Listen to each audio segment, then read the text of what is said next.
finally happened. But as the rest of the show, well, even though I'm giving it a grade slightly better than last week. What is going on, guys? This is the Club of the Man 1993, and mark your day on this calendar, even though technically you should be marking SummerSlam as a date on your calendar. We're live for my live review of Smackdown, the August 28th, 2020 edition of Smackdown. This took place, once again, at the WWE ThunderDome at the Amway Center in Orlando, Florida. We'll take a look back at everything that happened on this show. I will be honest and say, I didn't really like many things on this show. Definitely another super duper inconsistent show. Some stuff that was like, it was what it was. Some stuff's like, why the heck are we doing this? Some stuff I'm like, what the heck are we doing with this? And some things that I am just like, yeah! Even though there's only this one thing that I was just like, heck yeah! For sure, with this show. And of course, after this, I will be doing, because let me share this list with you guys. I currently have a list right now of pending turn alerts. Ones that I literally, well, technically I have two lists. One, I need to add it to my other list of Robbie One Kenobi's newest ice cream flavors of Shotzi Blackheart, Ballsy Badass Key Lime, and Dion Perazzo Virtuoso Vanilla. I need to add to my list of ice cream flavors. But I also have a list of 1, 2, 3, 4, 5, 6, 7, 8, 9, 10 turn alerts that I have pending. Because most of these, I'm not sure what the heck's going on. WWE, you're driving me crazy. I don't know what's going on with some of these characters. I don't. I really do not. So, I have one that I'm definitely going to be doing. That's not a prediction. It's a spoiler. We'll talk about that at the end. And of course, I will be doing that turn alert today for sure. But then there's The Fiend, I don't know. Braun Strowman, Aleister Black, which I'm pretty sure he turned heel on Raw this past week, but I'm just waiting because I'm still taking it as, okay, it could have been a heel turn, or it could have been him having a little bit of like a breakdown or something like that because of what happened. So that one I'm waiting on. Tommaso Ciampa definitely turned heel this past Wednesday, but of course I wanted to try to keep them consistent and in a row, so maybe I'll do that one today for sure.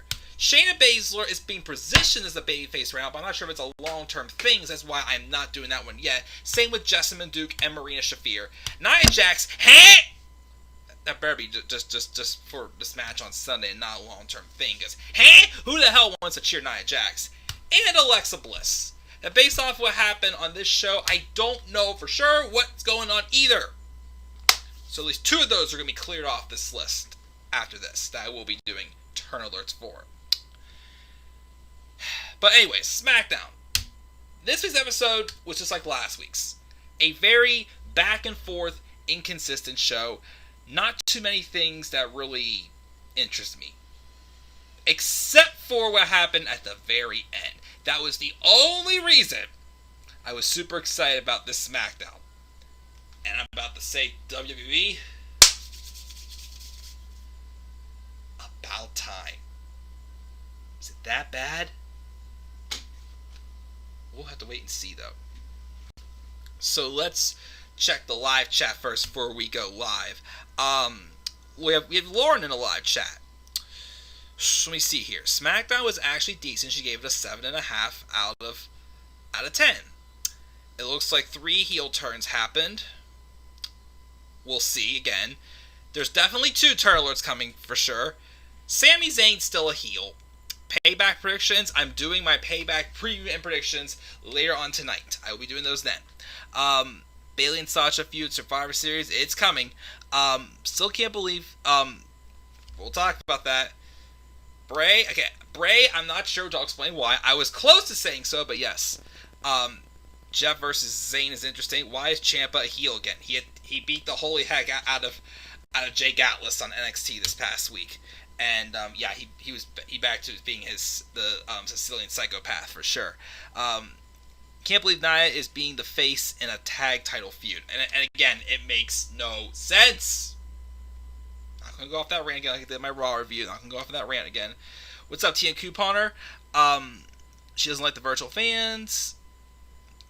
Ooh, that tag team. Tag team champions for sure between those two, T and Couponer. Oh yes, let's not give a prediction or a spoiler yet for those who are joining this stream and have it, or of course watching this afterwards, because once again, as I gotta say thank you all, I've definitely been getting a lot more views on these live reviews lately, and again, I want to say thank you for sure for all of that. Anyways, let's roll in and talk about this episode of SmackDown. So we opened up with Adam Pearce backstage instructing security to be on high alert for Retribution. Spoiler on this, though, Retribution did not appear on this show. So I guess security must have did a good job. But Mr. Pearce himself was outside Vincent Kennedy McMahon's office. And just saying, hang on one second, I want to pull my blind up here because it's getting hot in here. But then again, I'm in here, so that's why it's steaming hot. There we go. Pull that up. Get a little more light. Anyways, so. Oh shoot! I got my wire. My wheel is stuck in the. Man, sorry, technical difficulties. Okay, there we go. I'm throwing my phone over here because last time I had my phone right by me, I was distracted like crazy during my stream. Anyways, let's talk about this show. Okay, so after he instructs security, he's in front of Vincent Kennedy McMahon's office. So he knocks on the door. Yeah! Vince lets him in. And then he goes in and Vince turns to him. And I gotta say first off, dang, does Vince look bad. Dang, did he look even older than usual. He just turned 75 this week. So his age really showing. You might want to retire, Vince. But nope, again, he's gonna die in a chair. Damn it. So anyways, Vince refused any greetings, because I'm Vince McMahon. But Vince is like, oh, Adam, I'm nervous. And Adam's like, yeah, I'm a little, but Vince is like, that happens a lot, to a lot of people, and I have a mission for the Scrap Daddy today. I want you to go find Roman Reigns, the big dog's back, Braun Strowman, and The Fiend, and get them to sign the contract for their title match. And then he basically tells them to, well, you can't find The Fiend. Go to the Firefly Funhouse and talk to Bray. Give him a garment bag, describing it as the proper attire. So he puts him on the mission. I don't get why Vince had to be on the show, but he was. He didn't do anything besides tell Adam to go sign the contract. Adam could have done that without so. And I guess Adam Pearce is the general manager of SmackDown? Who knows? Anyways, so we start the show with Jeff Hardy, who comes out as, of course, the new Intercontinental Champion. He says it's been good to be standing in the ThunderDome tonight. And after what AJ did to his knee last week, he's tickled to be standing anywhere, and he's ready to defend the Intercontinental Championship. Out comes Mr. Styles himself and says, is this real? Hardy seems pretty proud of himself after what he did last week. He's not a conquering hero. He's much more than that. He's a liar. He's a cheater. And you can blame whoever you want for your knee injury, but Styles has had knee injuries before and never went to whine and cry to a doctor to get an illegal object on your knee.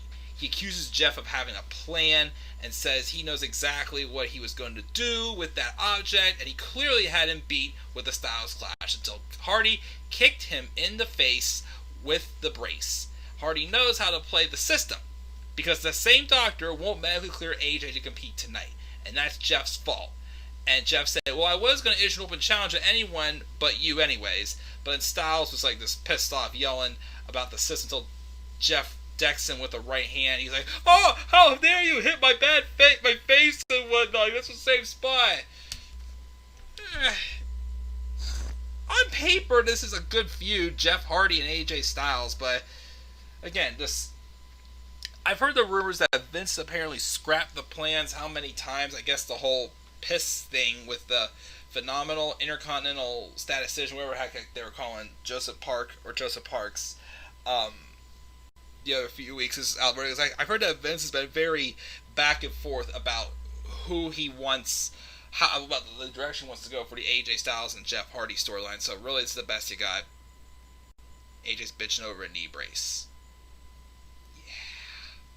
That's such good shit. It's whatever. So the match ends up being Jeff Hardy versus Shinsuke Nakamura, who answers the open challenge. And I didn't really care for this match. I mean, we've seen it before. I know these two on paper, in any other promotion, AEW, New Japan, can have a freaking classic of a match. But this match just was what it was. It just didn't light the world on fire. I mean, Jeff, was obviously lingering because of his bad knee a little bit, but it wasn't like it was like the end of the world. And to me, it was just like, this was whatever. And then what also kind of took me out of this match was during the match, there was this promo, this insert promo with Cesaro, Nakamura's tag team partner, and one half of the current SmackDown Tag Team Champions, gets on the promo and he starts complaining about Shinsuke taking this title match without telling him. Everybody wants to hold the two titles now, so all respect to him, but you could have told me first. So, and there was even a segment later on in the show involving that, and I'm just like, what? So now we're teasing the breakup of the tag champions? We're teasing the breakup of them? We're teasing the breakup of the Lucha House Party now? New Day's not around right now because of injuries. Is Vince trying to completely delete the tag team division? Why are all these people all of a sudden just complaining and just split people up left and right? All these people are getting heelish attitudes. It makes no freaking sense.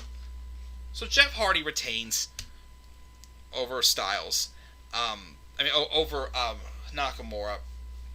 But then after the match, while Jeff Hardy is chilling on the ramp, just barking back and forth with AJ Styles, all of a sudden,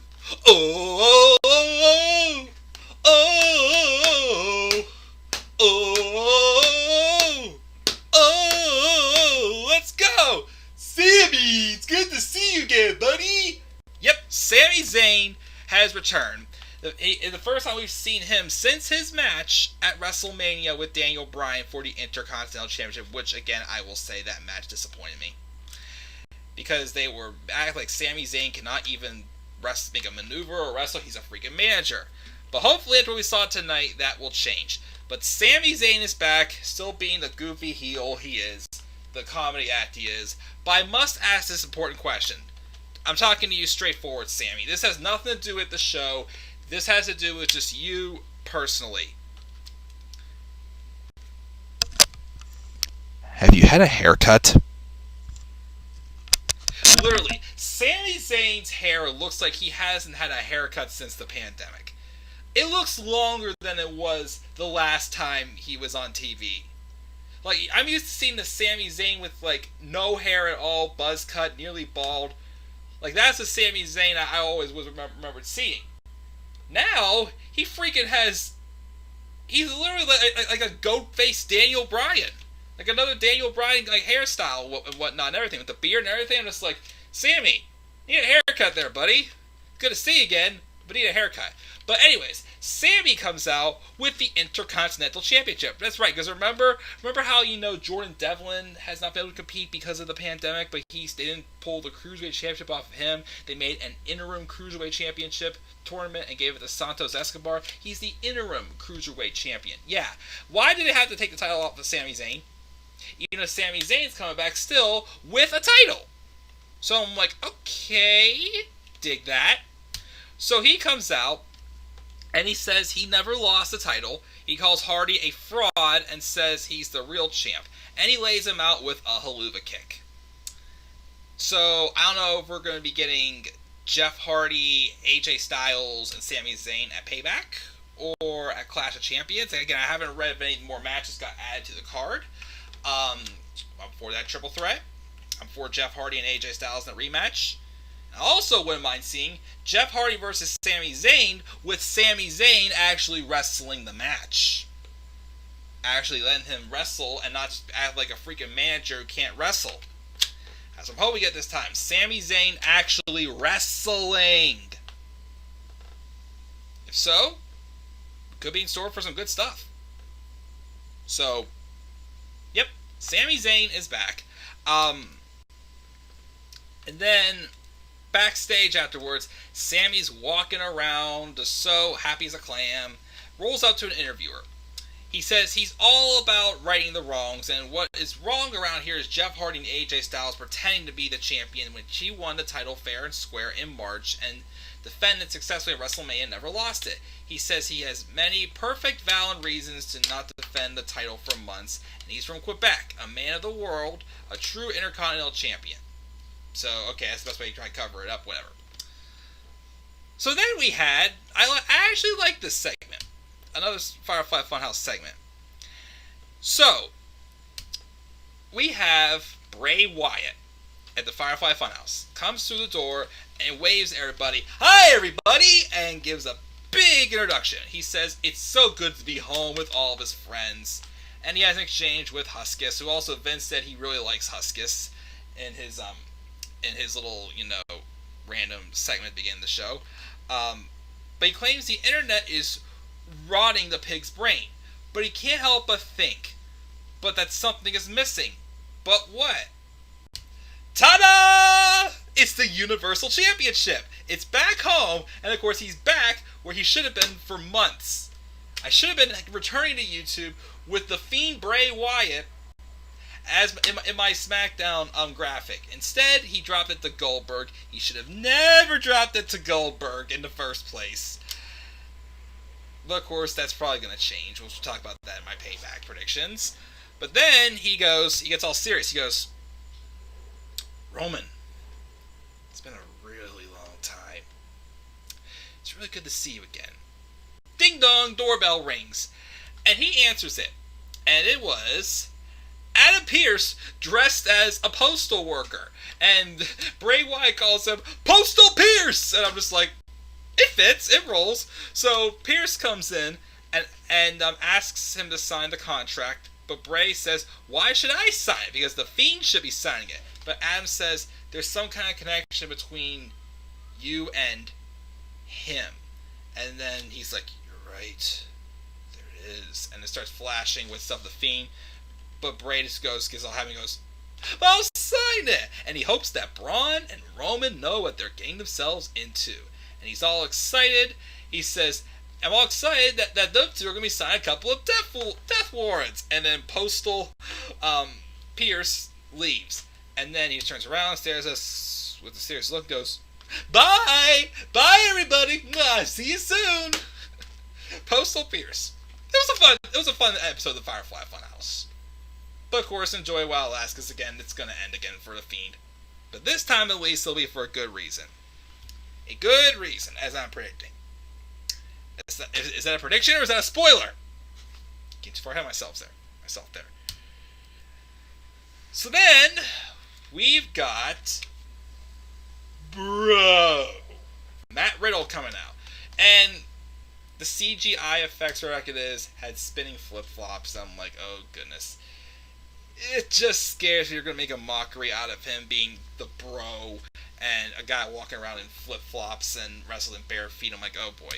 Anyways, so Matt comes out, and he calls out King Corbin, and talks about the King's ransom on his head, saying it seems like he doesn't even want to face him, and he's scared, if not proven wrong right now. Awkward commercial break, comes back from commercial, Matt's still in the ring when it happens, he's like, Corbin, come out! And of course, Corbin comes out, teasing the match, blindsided by Chad Gable. And he's like, yeah, I accept the match on behalf of Shorty G. And the match happens. Once again, Shorty G gets squashed. Makes me wonder, when in the world is he leaving? When's his contract expire? Because of all people that I want to get out of WWE right now, it's definitely him. So yeah, Matt Riddle squashes Shorty G, not Chad Gable, Shorty G. And then, of course, Corbin goes to attack them. He runs away. Oh my goodness, you're going to hurt me. You're going to hurt me. Oh my goodness, I'm a coward. I'm a coward. Matt Riddle, you suck. You suck. Yeah. Again, Corbin, you're a tough guy. I don't think so. You're the pussy. Anyways, so then afterwards, no, we got that segment later on. So basically, he's like, oh my goodness, how dare you? Because again, he's just a cheap heat heel. Then we get a recap of what happened last week with Talking Smack with Big E and The Miz, and then a video from Big E earlier today talking about how he doesn't want to be on Miz TV, and it gets to a bit of a standoff with Miz and Morrison. I've so soured on them, and Sheamus comes in, and then he's backed up. They're backed up by Heavy Machinery, so it sets up with a 6-man tag match. Later on in the show between Big E, Heavy Machinery, Miz and Morrison, and Sheamus, who's walking around with that ridiculous looking hat now. And also apparently we have well,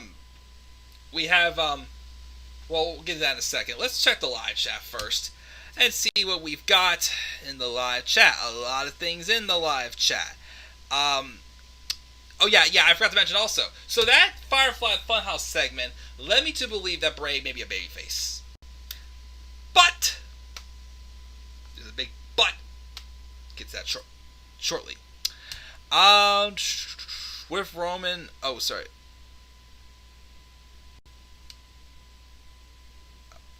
That better not happen. I'm pretty sure it's not.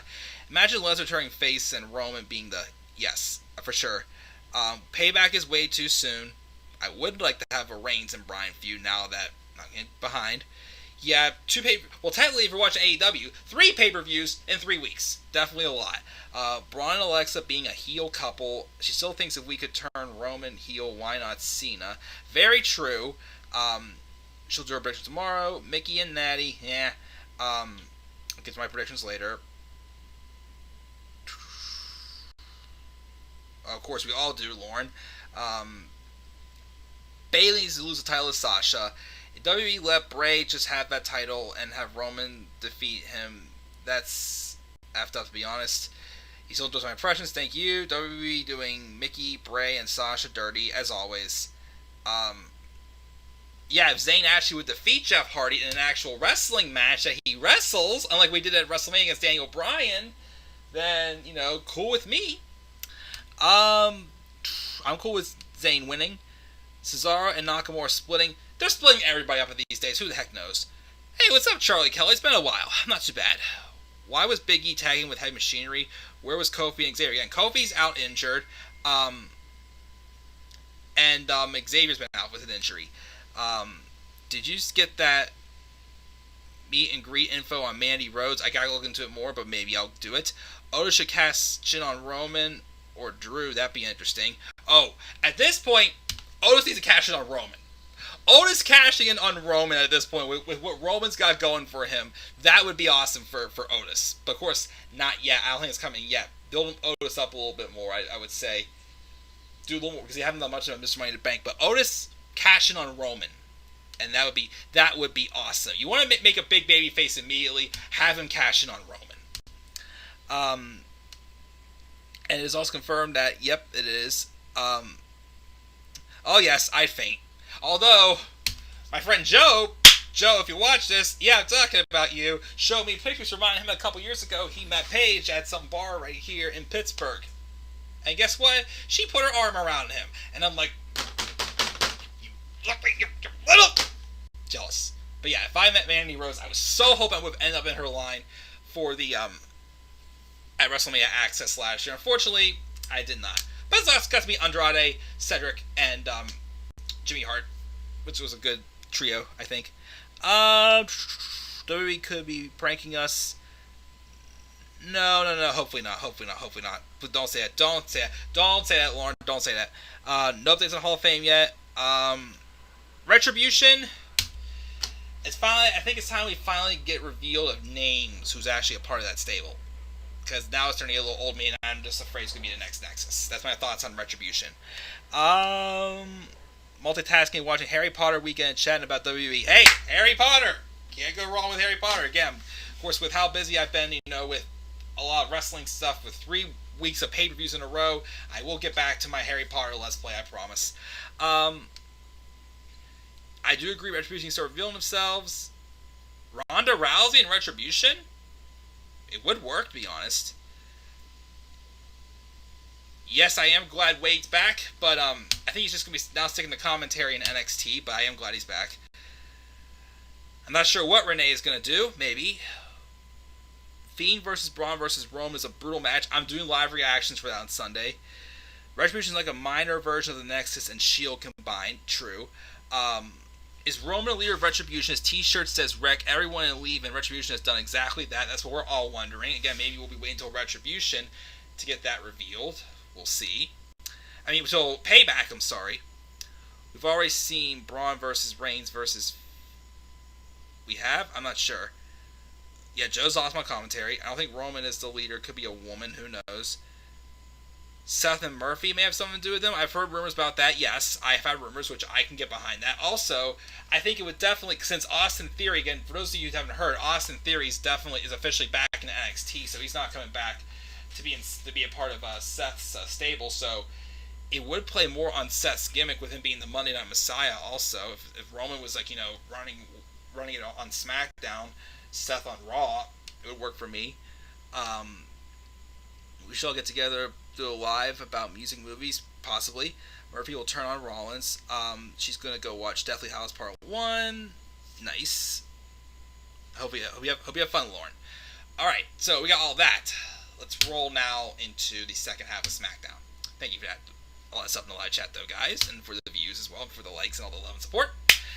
Anyways, after commercial break, we see Big E chatting with Heavy Machinery, and there's a Money in the Bank briefcase and a Money in the Bank lunchbox, which I just thought fit well.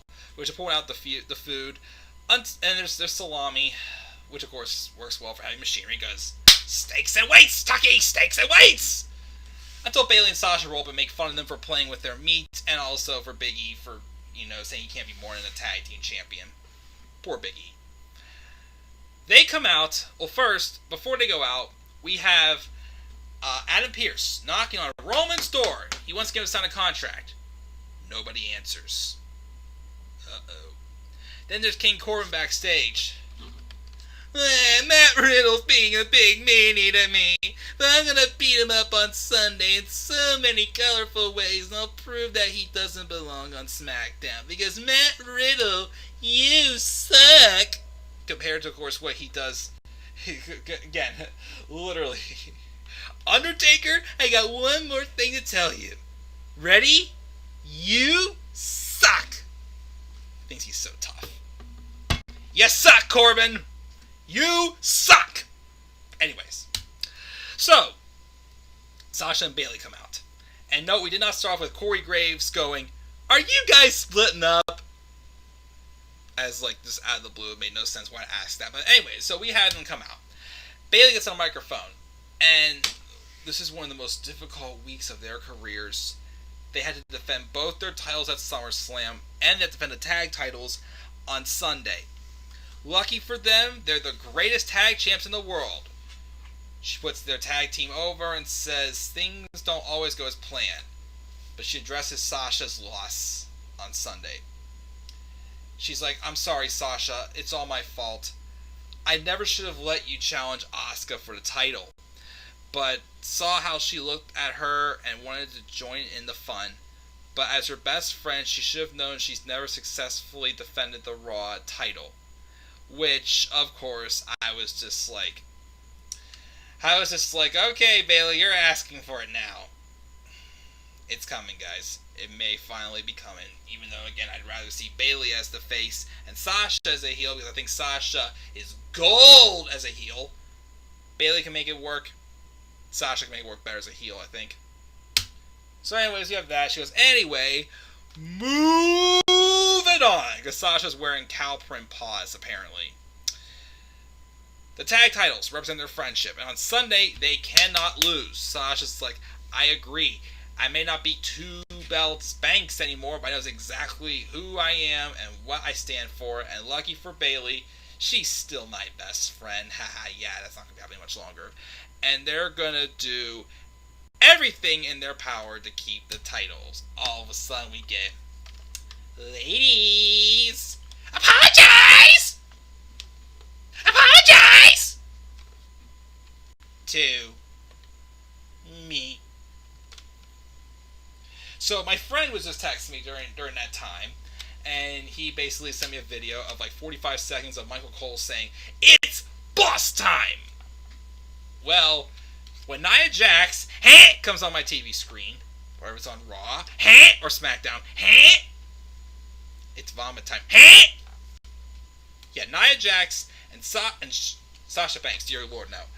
Nia Jax with anyone as a tag team is awful. Nia Jax and Shayna Baszler. What?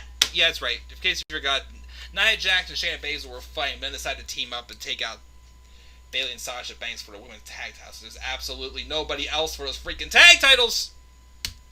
Anyways, so they're on the Titantron talking about how they hate each other, but any chance to beat up Bayley and Sasha is worth taking. So they're talking how the champs are talking a lot about feelings, but not about winning. And Sasha's like, one bad week is going to hold her back, and there's not a damn thing you can do about how they're going to defend the titles. Yeah, they better not put those titles on Nia Jax and Shayna Baszler. They better not. They better not. And again, they better not even think about turning Nia Jax babyface, because it makes no sense. Who's going to want to cheer for her? Who in the God's name is going to want to cheer for Nia Jax? And with all the heat you put on her, with what else you make her do on TV, adds more to the damage. So she's not meant to be a babyface at all whatsoever. And I don't think Shayna Baszler was meant to be a babyface either. Anyways, we have that. We have Adam Pearce running into Drew Gulak, asking him if he's seen Roman. Drew says, "I'll let you know. Let me know if you've seen Braun Strowman," because he owes him a receipt. And that leads to Drew Gulak finding Strowman at some table, and Drew Gulak wallops Strowman with a chair and throws it at Pearce and runs.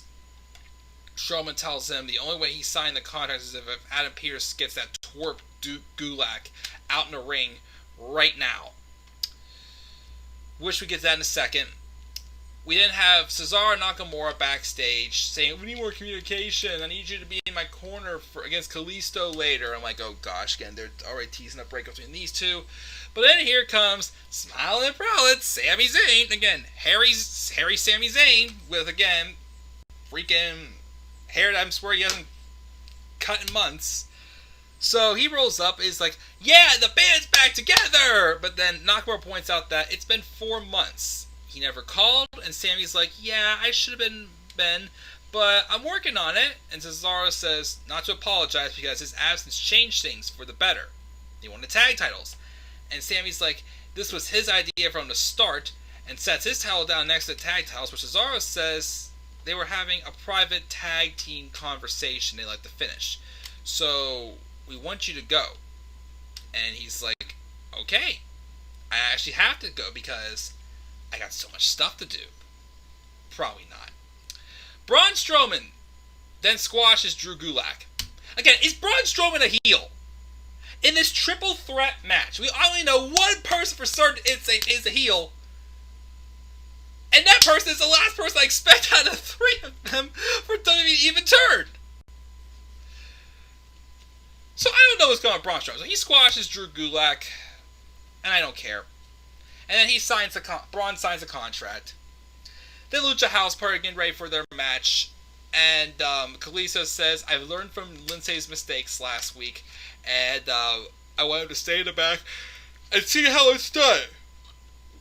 And then Lindsay tells him, "Go do good lucha things." Damn it. Whatever he said. You do some good lucha things. And just runs away. But then as he's entering, we have the tag champs Nakamura and Cesaro just taking out Dorado and Metalik. And then we have a match between Cesaro and Kalisto. Kalisto had some good spots. Remind me that he actually is good, except on a microphone. But then Cesaro wins the schoolboy pin, thanks to a distraction of Lucha House Party. And then Afterwards, the Lucha House Party start bickering again. Who cares? We have Vince backstage in his office when Adam Pearce rolls up and gives him the progress. He still hasn't gotten to Roman Reigns. Vince says he needs all three. I need all three. Pearce, gonna knock the door down. Explain how he put his shoulder into the door until it falls down. It's like, why was that necessary? Why was that necessary? Anyways, we then have another backstage segment with Tamina. Her and Nikki are rolling up. Nikki's holding a coffee cup, and she says this is the gift that Alexa Bliss gave her. The best gift she ever gave her. Well, the first gift she ever gave her. Bliss rolls up, all hugs and smiles. She's looking pretty cute, actually. And she's never been better before asking if that's the mug she got her. She cross-points out her pigtails and says it's been a long time since she wore her hair like that. She knows she's gotten a dreadlock in there. And Alexa's like, oh, it's something I'm trying. But Nikki's like, I don't like it. It reminds me of The Fiend. Which Bliss is all glassy-eyed. She's like, don't be ridiculous. I thought we were best friends. And takes the coffee mug and just smashed it to the floor and walks away. So, with that being said, I guess even though we thought they were dropping the whole idea because she somehow did not interfere with the match on this past Sunday, I thought that we were done with Alexa and Strowman. Obviously, we're not. Which again makes me believe that Bray Wyatt still is a heel also. Is Alexa going to heel? Who knows? Who the heck knows? Where are we going with any of these people? And the only one, of course, has a direction is Roman Reigns. At least it's finally a direction we're salvaging over and we're happy about. Gosh, I don't know who's a heel. It feels like everybody is heels on both these shows. I don't know anymore, guys. I don't know. So that happened. Alexa broke Nikki's coffee cup and storms off. Miz and Morrison are backstage chatting about how apparently Morrison can kick at 70 miles an hour. Sheamus rolls up asking for a game plan, and basically they basically look like two dumbfounded idiots. Oh, we can't have anyone in the ring. And then Sheamus is like, well, you're saying no one's gonna get in the ring? You guys, basically saying you guys are stupid. Because they made Miz and Morrison look stupid. Exactly. That's how bad it's gotten. Remember, Miz last week called Nakamura the fartest known as Shinsuke Nakamura. The fartest known as Shinsuke Nakamura. Instantly done being a fan of Miz and Morrison after that. Then we have, before we have the main event, Adam Pearce goes knocking on Roman's door again. And he just opens it and walks in. And there is Roman. He hands him the contract. But then Roman says, I need to look at this first before I sign it. So I'm like, okay. It's still likely. It's still possible. It's still possible. We may have finally pulled the trigger. It's still possible here. Still possible. We have the main event. Big E, Heavy Machinery taking on Sheamus, Miz, and Morrison. Match was whatever. All I remember was that Miz and Morrison were not tagging in Sheamus, and then Sheamus randomly walks out of them for no reason. I didn't care. The faces won. Anybody else care? Nope. But then, as I turn my head and I see a leaf falling down, I thought it was something else falling off the roof, which freaked out for a second, but we're all good. But then, the moment I've been waiting for all night. The big reveal. Did WWE pull the trigger? Or did they whimper away? Or did they tease us? Or what did they do? We then cut backstage. Back to Roman Reigns' locker room. We see Roman Reigns sitting there. He mentions something at the beginning about how, as long as these changes are there in the contract, that's all there. He goes, which changes, keep in mind, is there still the idea of retribution? Is there much more to this reveal than what we're just about to get, besides what we're about to tell you? So he says, if that's good with this contract, then I will be in the triple threat on Sunday at Payback. And I will win the Universal Championship that I never lost. And then he looks over to his right. I'm like, wait a second. Somebody else is there. And he looks back, and he looks at him, he smiles, and he goes, but that's not just a prediction. I'm like, what, whoa. He looks over to Adam Pearce, gets this smug grin on his face, and goes, it's a spoiler. I'm like, no way. Pans the camera over, sitting next to Roman Reigns. Believe that. Because, ladies and gentlemen, my name is Paul Heyman, and I am now the advocate for, as far as we know, the Beast incarnate, Brock Lesnar, and the advocate of the big dog, wrecks everyone, and leaves, whatever the heck his shirt said. Roman even referenced that as well in his promo, if I mentioned that. And the future, reigning, defending, undisputed, Universal Champion of the world, Roman Reigns! I am not joking with you people. And we've seen the live chat saying already. And it is a turn alert I will do today. The turn I never thought I would ever do. Roman Reigns is a heel. And he's not just a heel.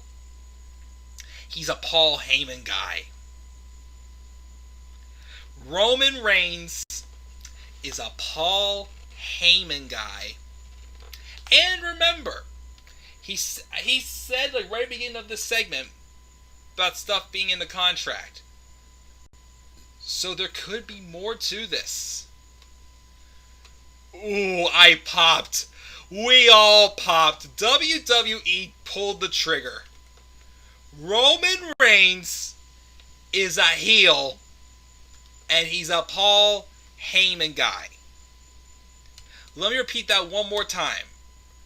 Roman Reigns is a heel, and he's a Paul Heyman guy. Couldn't have said it any better. It finally happened. WWE may not have never pulled the trigger on John Cena. They finally pulled the trigger on Roman Reigns. And honestly, I love it. I love it. I love it! And I can't wait to see where this goes. Because I think there's much, much more to this than just Roman Reigns with Paul Heyman. Ladies and gentlemen, we may be entering something amazing. And I'll talk about it more in the Turn Alert. And it does it for SmackDown. Literally, the only thing that kept me through this show was wondering the big reveal, what the heck was going on with Roman Reigns. And to see if Roman was going to be a heel or a babyface. He's a heel. He's a freaking heel. I love it. Because of that, though, everything else, didn't care much for. But if it wasn't for that big reveal at the end, we'll give this probably a much lower grade. But because of that big reveal, brought the numbers, gave it a C+. C+ for a very inconsistent, all over the place, bland SmackDown, but end with a super high note. Big reveal. And once again, guys, it's not a prediction. It's a spoiler.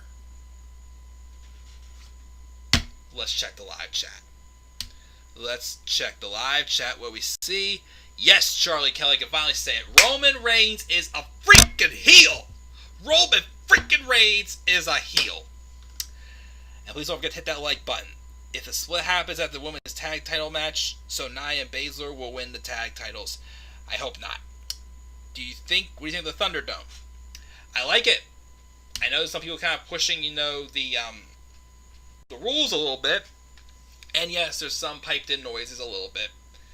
But it's much better than the micromanaged crowd of the Performance Center, that's for sure. I also like the designs. Great impression of Nia, interesting concept. Wonder if at SummerSlam they tried to do a double turn during the Fiend and Strowman. Here's the thing.